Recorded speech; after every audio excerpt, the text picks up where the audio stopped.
Bantamweight bout here, kicking off the show. Daniel Santos sitting at minus 168 against Johnny Munoz Jr. plus 168 for Munoz Jr. Over under 2.5 rounds, plus 130 for the over, minus 130 for the under.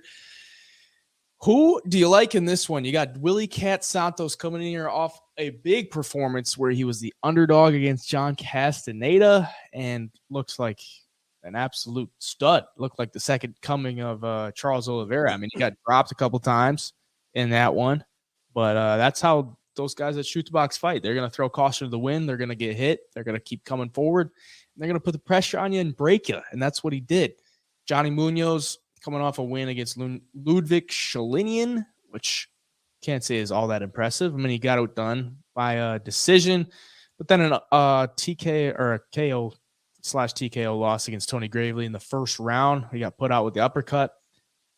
Who do you like in this one? This is a fun one to start off the night, man. This is perfect by the UFC to give you this one for the prelim opener because both guys are going to stand and trade if they want. Both guys have good ground games, and both guys can be exciting. But I think this is the classical case of Daniel Santos saying, anything you can do, I can do better to Johnny Munoz. Munoz is good on the ground. He's got, he's phenomenal with the jiu-jitsu. But so is Santos, man. He's training with guys like Charles Oliveira. And I liked your video about Charles Oliveira 2.0 because when their backs are turned to the camera and they're swinging, they look identical. I mean, You can't tell their style apart. Daniel Santos is tough on the feet. What he did to John Castaneda was insane to me. I did not see that coming. Put together the phenomenal combinations, put him out of there.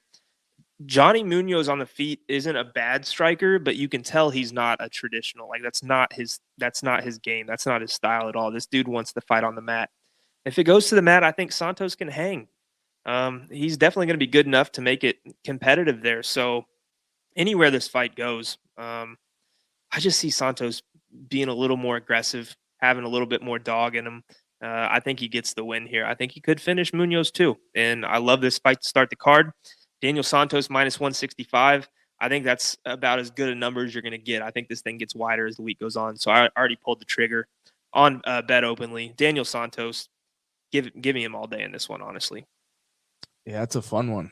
Fun one to break it off. And Willie Cat is always going to bring the action. And I think he gets this one done as well. I think he's just got a little bit more finishing ability on the feet and on the ground. And he's going to throw a lot at you. If you're looking at Johnny Munoz, I think he wants to keep it within, his kind of fight. I don't think he's going to thrive within that kind of chaos. So what Willie Cat throws at you is a lot to deal with. And I think that kind of got to Castaneda. Like, he just kept the pressure on him and basically broke him to be like, I can't really keep this pressure. You coming at me. I don't know what to do. He got pushed up against the cage.